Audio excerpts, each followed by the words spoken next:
से फ्लाई करो और दूसरा पैसे भरने के बाद में 5,000 ऑलमोस्ट पूरी टिकट के पैसे भरने के बाद में see what how they are treating. Please fly any other airline, do not fly SpiceJet. बहुत बड़ी खबर सामने आ रही है क्योंकि एयरपोर्ट में 10 ऐसे नए नियम आए हैं और 10 ऐसे नए नियम बताए गए हैं और इस वजह से बहुत सारे यात्रियों को वापस यानी एयरपोर्ट से वापस कर दिया जा रहा है और कुछ लोगों को लाइफ टाइम बैन भी किया जा रहा है, यानी कभी भी ट्रैवल ही नहीं कर सकते हो फ्लाइट से किसी भी कंट्री के लिए, किसी भी स्टेट के लिए, किसी भी एयरलाइंस के लिए आप ट्रैवल नहीं कर सकते. इसलिए 10 बात ये जानना आपके लिए ज़रूरी है. एयरपोर्ट अथॉरिटी ने नोटिफिकेशन जारी किया है और एयरलाइंस ने भी सारे जो यात्रियों को बताया है मेल के थ्रू और सारे लोगों को जो भी ट्रैवल करते हैं, जो ट्रैवल एजेंट है, उन लोगों को भी नोटिफिकेशन जारी करके बताया है. तो इस वीडियो के माध्यम से आपको मैं 10 ऐसे जो नए नियम आए हैं उसके बारे में प्रॉपर एक्सप्लेन करने वाला हूं. वीडियो को ज़्यादा से ज़्यादा शेयर कर देना ताकि जो लोग ट्रैवल करते हैं अदर कंट्री के लिए या फिर यहाँ भी अगर किसी भी सिटी के लिए, किसी भी शहर के लिए अगर ट्रैवल करते हो, जैसे अपने फ्लाइट से ट्रैवल करते हो, तो ये 10 बात आपके लिए जानना बेहद ज़रूरी है. तो चलिए स्टार्ट करता हूँ, बताता हूँ ये 10 नियम के लिए. और आपने बिल्कुल टाइटल और थंबनेल में सच पड़ा है क्योंकि एक दो नहीं हज़ारों यात्रियों के साथ इस तरह का चीज़ होना स्टार्ट हो चुका है और लोगों को मतलब लाइफ टाइम बैन लग जा रहा है, वो कभी भी ट्रैवल ही नहीं कर सकते हैं. तो जो 10 नियम है वो proper explain step by step आपको पहले बताने वाला हूँ. तो फ्लाइट के सफ़र के दौरान अब आपको बेहद चौकन्ना रहना होगा. कहीं ऐसा ना हो कि एक छोटी सी गलती आपके लिए बड़ी मुसीबत पैदा कर दे. मुसीबत में भी ऐसे कि भविष्य में आपके लिए एयरपोर्ट पर नो एंट्री लग जाए और आप ट्रेन से सफ़र करना पड़े. यानी आप अगर अपने शहर में ही सफ़र करते हो, आप अपने देश में ही सफ़र करते हो, तो फिर आपको ट्रेन का ही रास्ता लास्ट आपके पास ऑप्शन बचेगा. इसलिए इस अपडेट को, इस खबर को ध्यान से सुनना. और इस अपडेट में जो बताया जा रहा है कि भारतीय सेना के जो लेफ्टिनेंट कर्नल रितेश कुमार सिंह के साथ कुछ ऐसा हुआ है और इस वजह से लोगों को इस अपडेट के बारे में बताया गया है और लोगों को बताया कि इसे ज़रूर फॉलो करने. तो कर्नल ने स्पाइस जेट के 4 कर्मचारी के साथ श्रीनगर एयरपोर्ट पर मारपीट की थी, जिसके बाद स्पाइस जेट के साथ साथ एयर इंडिया एक्सप्रेस, इंडिको और आकाश एयरलाइंस ने भी लेफ्टिनेंट कर्नल रितेश को अपनी नो फ्लाई लिस्ट में डाल दिया है.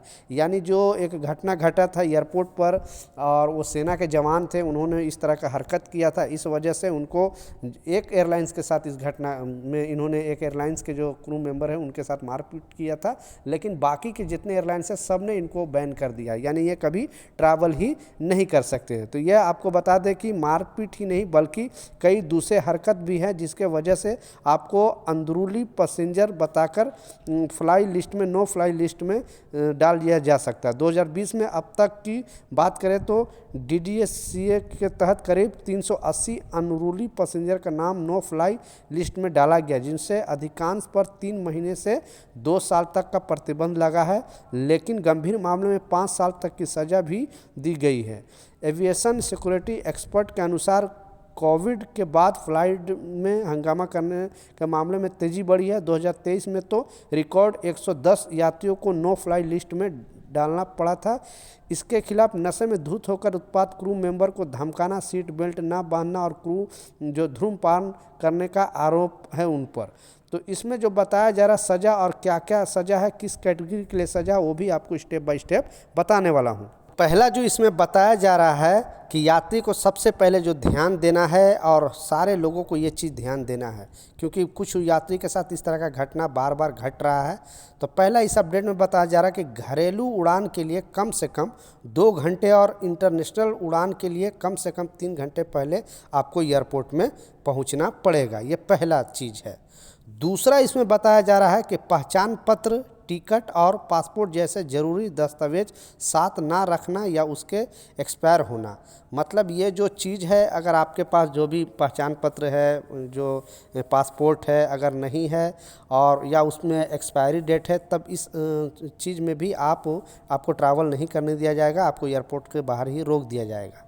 तीसरा इसमें बताया जा रहा है कि खतरनाक सामान जैसे कि कुछ तरह की कैंची, ब्लेड, ज्वालाशील पदार्थ या मना की गई बैग में, मतलब कुछ जो फ्लाइट के अंदर बिल्कुल मना है वो सब आप बिल्कुल लेकर ट्रैवल नहीं करना.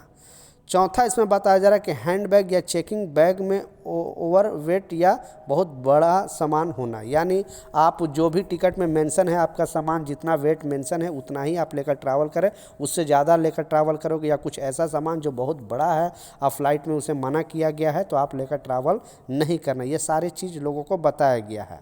गेट पर देर से पहुँचना, बहुत सारे यात्री जो लेट से पहुंचते हैं उनको बताया गया है कि आप सुरक्षा जांच के बाद भी बोर्डिंग गेट पर समय पर पहुंचना, क्योंकि एयरलाइंस की गेट बंद कर देती है। यानी आपको पता है कि 75 मिनट पहले जो एयरलाइंस है वो कंपनी वो गेट बंद कर देती है, तो उससे पहले आपको वहां पे पहुंचना पड़ेगा। गेट बदलने की घोषणा पर ध्यान देना, कभी कभी क्या होता है कि उसमें आपको गेट अचानक बदल दिया जाता है, बोलता है कि ये गेट से नहीं दूसरी गेट से, तो अनाउंसमेंट होता है, तो बहुत सारे यात्री हैं वो ध्यान नहीं देते हैं और उस वजह से उनका फ़्लाइट भी छूटने का डर होता है। नशे में होना या अत्यधिक मतलब वो बीमार रहना, बहुत सारे यात्री हैं जो नशे में होकर ट्रैवल करते हैं, या आप ज़्यादा बीमार हो तो उसके लिए भी अलग से आपको परमिशन लेना पड़ेगा। एयरपोर्ट स्टाफ से बहस करना या हंगामा करना, इसमें मेंशन किया गया है कि पहले ये सब चीज़ छोड़ दिया जाता था, लेकिन अब नो फ्लाई लिस्ट में आपका नाम डाल दिया जाएगा, फिर कभी भी फ़्लाइट से सफ़र नहीं कर सकते हो। 3 महीने 6 महीने इस तरह का जो रूल है वो भी स्टेप बाय स्टेप बताने वाला हूँ। सुरक्षा जांच बोटिंग के लिए लगी कतार को तोड़कर आगे निकलने की कोशिश करना, बहुत सारे लोग क्या करते हैं कि लाइन लंबी लगा होता है, आप सोचते हो कि नहीं हम सबसे आगे पहुंच जाए, तो सीसीटीवी कैमरा वहां पे लगा होता है, अगर जांच में पकड़ा गया तो फिर आपको ट्रैवल नहीं करने दिया जाएगा। सुरक्षा जांच के दौरान सहयोग ना करना या नियम का पालन ना करना, जो भी वहां पे सुरक्षा कर्मी है आपसे जाँच कर रहे हैं, आपसे पूछ रहे हैं हर चीज़, तो उसका सही से आपको जवाब देना है। उनका अगर सहयोग नहीं करोगे, उनसे बहसबाजी करोगे, तब भी आपको ट्रैवल नहीं करने दिया जाएगा, और फिर हो सके ज़्यादा उल्टा सीधा करोगे तो आपको नो फ्लाई लिस्ट में डाल दिया जाएगा। तो लेवल 1 का जो नियम है उसके बारे में आपको जानना है। इसमें बताया जा रहा है कि नशे में गाली गलौज या अभद्र इशारे चिल्लाना, उससे 3 महीने तक आपको उड़ान पर प्रतिबंध लगाया जा सकता है। लेवल 2 में बताया जा रहा है कि धक्का देना, थप्पड़ मारना, कर्मचारियों को या सह पैसेंजर को चोट पहुंचाना, 6 महीने तक प्रतिबंध, गंभीर मामले अधिक है तो उस पर और भी एक्शन लिया जा सकता है। लेवल 3 में बताया जा रहा है कि विमान के उपकरणों को नुकसान, कॉकपिट में घुसने की कोशिश, बम की झूठी धमकी आदि, तो न्यूनतम 2 साल ऊपरी सीमा नहीं है, और कितने साल भी मतलब कम से कम 2 साल आपको प्रतिबंध लग सकता है, और जेल की सज़ा जो होगी वो अलावे।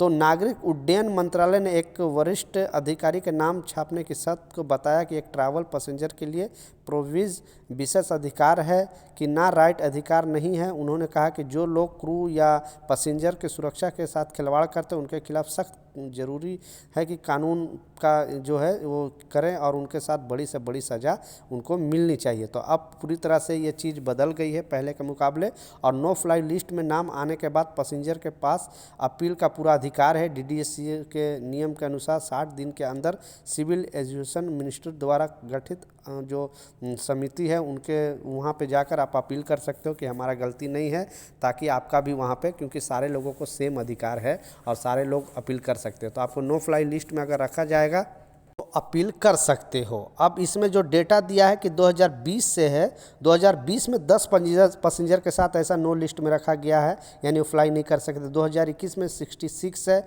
2022 में 63 है, 2023 में 110 पैसेंजर है, 2024 में 82 है, और अभी 2025 में है वो 49 है, यानी 49 लोग। तो इतने लोगों को 2020 से अब तक नो फ्लाई लिस्ट में रखा गया, क्योंकि वो ज़्यादा बहुत बड़ा हरकत की है फ़्लाइट के अंदर। अब वो फ़्लाइट से उनको सफ़र नहीं करना पड़ेगा, और लास्ट में उनको ट्रेन से ही सफ़र करना पड़ेगा अगर इंडिया में करें। तो आप भी सतर्क रहे, सावधान रहे, इस तरह का हरकत आप ना करें फ़्लाइट के अंदर, नहीं तो प्रॉब्लम हो सकता है एयरपोर्ट में इस तरह का चीज़ करने से। तो प्लीज़ इस वीडियो को ज़्यादा से ज़्यादा शेयर कर दें, ताकि जो लोग सफ़र करते हैं उनको भी ये 10 नियम के बारे में पता चल सके।